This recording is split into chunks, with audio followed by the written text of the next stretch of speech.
దేవుడు నిన్ను నమ్మే స్థితిలో నీవున్నావా? మనము చ్ నమ్మకమైన వాళ్ళనే నమ్ముతామండి. మన పర్సనల్స్ ఏమన్నా చెప్పాలన్నా, మన కష్ట సుఖాలు చెప్పాలన్నా, మనం ఏమన్నా పంచుకోవాలన్నా గానీ, నమ్మకమైన వారిని మనము ఎంచుకుంటాము. ఎవరైనా ఒకేళ ఒక మాటలో మనము వారి దగ్గర ఏదన్నా తేడా వస్తే వారిని నమ్మము. మానవ జీవితంలోనే నమ్మకస్తులైన వారిని మనం వెతుక్కుంటూ ఉంటాం కదా! అయితే మరి దేవునికి మనము నమ్మకస్తులుగా ఉన్నామా? అనేది అసలు మనము ఏ స్థితిలో ఉన్నాము? దేవుడు దేవుడిని మనం నమ్మడం కాదండి. మనలను దేవుడు నమ్మే స్థితిలో మనం ఉన్నామా? మన ఫ్రెండ్స్ కావనండి, బంధువులు కావని ఎవరైనా సరే నమ్మకంగా మనం వారికి నమ్మకంగా ఉంటే మనల్ని నమ్ముతారు. మనం వారికి నమ్మకంగా లేకపోతే మనల్ని ఎలా నమ్ముతారండి? నమ్మరు కదా! ఈ లోకపరమైన స్నేహం కోసమే మనము చాలా తాపత్రయపడుతూ ఉంటాము. నన్ను నమ్మాలి, నేను వారితో మంచిగా ఉండాలి, నేను ఆళ్ళ దృష్టికి వెళ్ళాలి అని చాలా చాలా ప్రయత్నాలు చేస్తూ ఉంటారు. అయితే ఇక్కడ దేవుడు నిన్ను నమ్మే స్థితిలో నీవున్నావా? మనమున్నామా? దేవుడు మనలను నమ్మే స్థితిలో మనమున్నామా? అనేది మనము ఈరోజు నేర్చుకుందామండి. కీర్తనల గ్రంథము 111వ వచనం. కీర్తనల గ్రంథము 101వ అధ్యాయము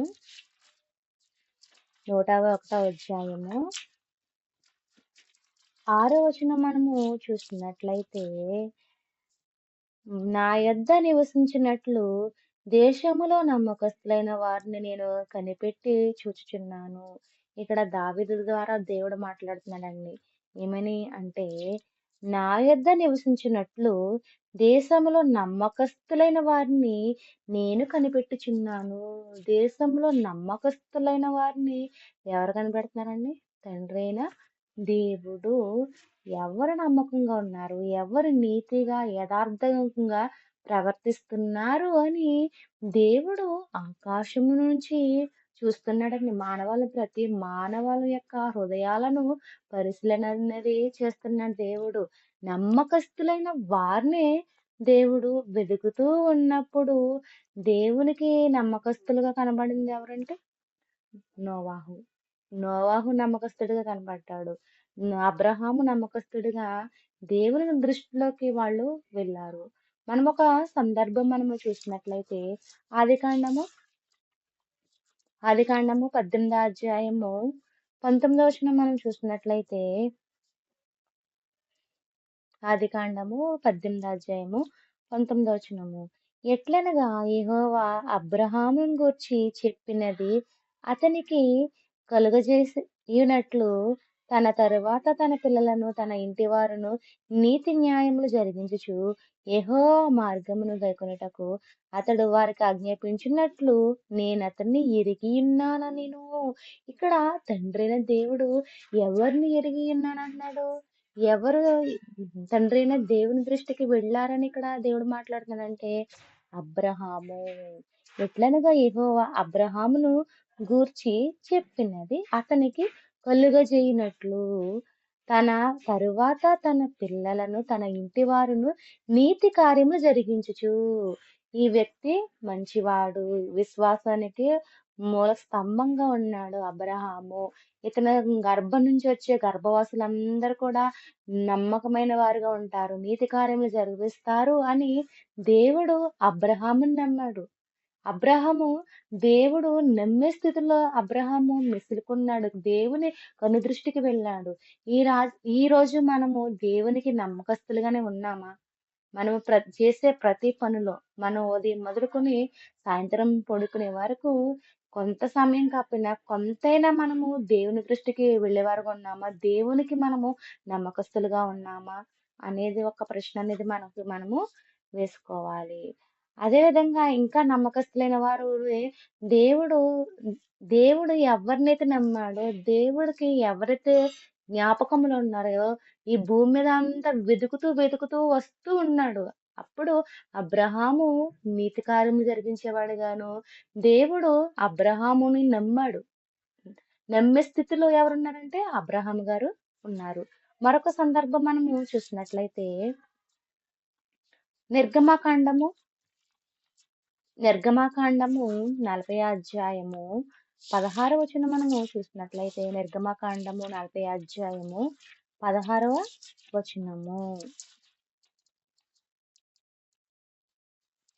చూసినట్లయితే మోషే ఆ ప్రకారం చేసెను. యెహోవా అతనికి ఆజ్ఞాపించిన వాటన్నిటిని చేసెను. అలాగునే చేసెను. ఇక్కడ దేవుడు మోషేను కూడా నమ్మాడండి. మోషేని ముందుగానే దేవుడు నమ్మాడు. మోషే దేవుని యొక్క దృష్టికి వెళ్ళాడు. దేవుని యొక్క కనుదృష్టికి వెళ్ళాడు. మోషేని దేవుడు ఎంచుకున్నాడు. దేవుడు నమ్మే స్థితిలో ఎవరున్నారంటే మోషే. ఇగ ఐగుప్తు చెరలోని తన ప్రజలైన వారు పడుతున్న బానిసత్వం నుంచి ఎవరు విడిపిస్తారు? ఎవరు నా మార్గంలో నడిపిస్తారు? అని దేవుడు చూసినప్పుడు మోషే కనపడ్డాడు. మోషే కనపడినప్పుడు మోషేని దేవుడు నమ్మాడు. దేవుని దృష్టికి నమ్మకస్తుడిగా ఎవరున్నారంటే మోషే గారున్నారు. 400 సంవత్సరముల అరణ్య మార్గంలో వారిని నడిపించుకుంటూ వెళ్ళారు. అసలు ఆ మార్గం మధ్యలో లక్షల మంది ఉండొచ్చు. 5,00,000 ఉండొచ్చు, 6,00,000 ఉండొచ్చు జనము. ఆ జనాన్నందరిని ఓపికగా నడిపించిందెవరంటే మోషే గారే సాత్వికుడు. ఈయన మోషే గారు సాత్వికము ధరించుకున్నవాడు. కోపాన్ని అణుచుకున్నవాడు మోషే. కాబట్టి దేవుడు మోషేని నమ్మే స్థితిలో మోషే ఆనాడు ఉన్నాడు. మోషే దేవుడు చెప్పిన ప్రతీది కూడా ఆజ్ఞలు, కట్టడలను ఇశ్రాయేలు ప్రజలకు చెప్పుతూ మార్గం మధ్యలో వారిని నడిపిస్తూ దేవునికి నమ్మకమైన వాడిగా అంటే దేవుని దృష్టిలో ఇతను ఒక నమ్మకమైన వ్యక్తిగా అగుపడ్డాడు మోషే గారు. మరొక సందర్భం మనము చూసినట్లయితే హెబ్రీలకు రాసిన పత్రిక 3వ అధ్యాయము హెబ్రీలకు రాసిన పత్రిక 3వ అధ్యాయము హెబ్రీలకు రాసిన పత్రిక హెబ్రీలకు రాసిన పత్రిక 3వ అధ్యాయము 5వ వచనం మనము చూసినట్లయితే ముందు చెప్పబో సంగతులు సాక్షార్థముగా మోసే పరిచారకుడై ఉండి దేవుని ఇల్లంతటిలో నమ్మకంగా ఉండెను. మోషే దేవుని యొక్క ఇల్లంతటిలో ఎలా ఉన్నాడండి? నమ్మకంగా ఉన్నాడు. ఒక వ్యక్తిని నమ్మి తన నివాసాన్ని అప్పగిస్తే ఈనాడు ఎలా ఉన్నారంటే యజమానులు చంపేసి వారి యొక్క ఆస్తిని ఆక్రమించుకునే వారిగా చాలా మంది ఉన్నారు. కానీ ఇక్కడ మోషే దేవుని ఇల్లంతటిలో ఎలాగున్నాడు? నమ్మకస్తుడుగా ఉన్నాడు మోషే. అదే ఇక్కడ దేవుడు మోషే గురించి ఇక్కడ సాక్ష్యం అనేది చెబుతున్నాడు. ముందు చెప్పబో సంగతులకు సాక్షార్థముగా మోసే పరిచారకుడై ఉండి దేవుని ఇల్లంతటిలో నమ్మకంగా ఉన్నాడు. మనం ఎలాగున్నాము? నమ్మకంగా ఉన్నామా? మన బంధువులు గాని, మన స్నేహితులు గాని, మన స్నేహితులు నమ్మే స్థితిలో మనం ఉన్నామా అనేది ఆలోచన అనేది చేసుకోవాలి. వాక్యము ద్వారా దేవుడు ప్రతి ఒక్కరితోని మాట్లాడుతున్నాడు. మనము ఇతరులకు నమ్మకంగా ఉన్నామా? లేతే భార్య భర్తకు నమ్మకంగా ఉందా? లేతే భర్తను మోసం చేస్తుందా? అనేది అన్నీ కూడా బైబిల్ అనేది మనకి నేర్పుతూ ఉంటుంది. కాబట్టి మనము మొదటగా మన నమ్మిన వారిని మన భర్తకు గాని, భార్య భర్తకు గాని, భర్త భార్య గాని నమ్మే స్థితిలో ఉండాలి. కానీ భార్యాభర్తలు ఒకరు అంటే ఒకరికి నమ్మకం ఉండదు. అపనమ్మకస్తుల కింద ఉంటారు. అలా ఉండకూడదు. భర్త భార్యని నమ్మాలి. భార్య భర్తను నమ్మాలి.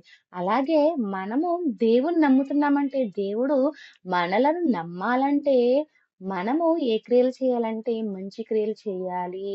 యేసుక్రీస్తుని గూర్చిన మాటలు మనం వినాలి.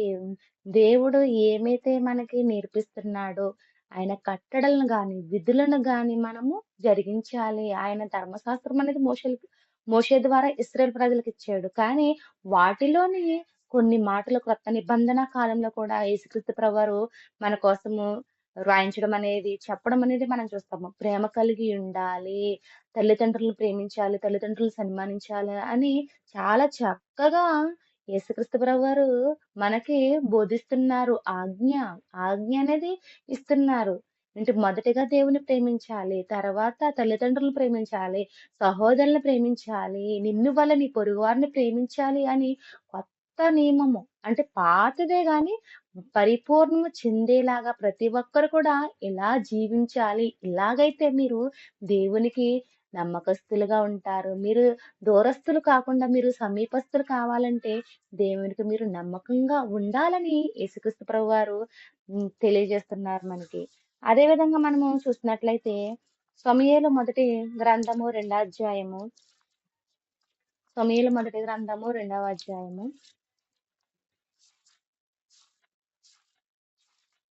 సమూయేలు మొదటి గ్రంథము రెండో అధ్యాయము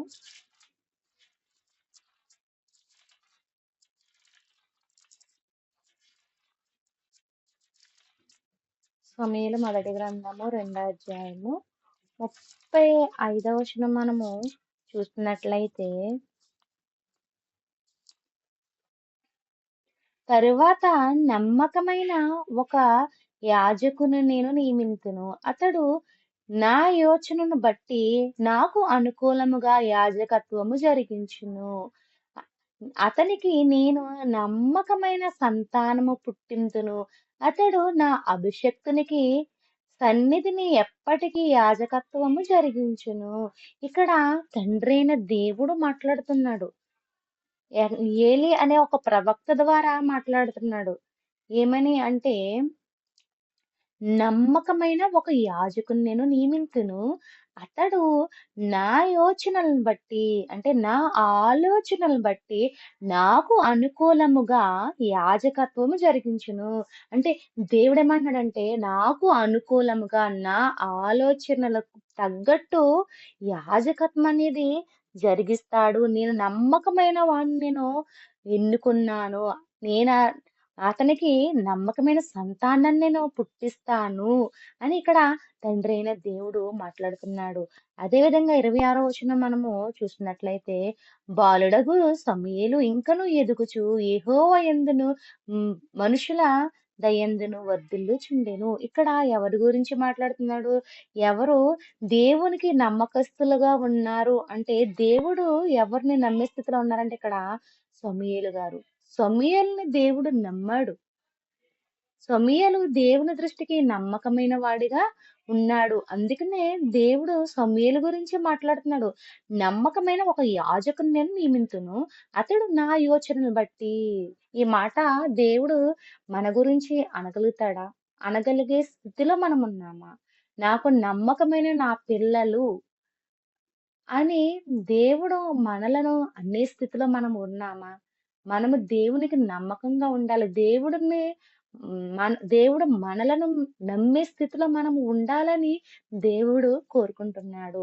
అదే విధంగా మనము చూసినట్లయితే కీర్తనల గ్రంథము 92వ అధ్యాయము 13వ వచనం మనము చూసినట్లయితే కీర్తనల గ్రంథము 92వ అధ్యాయము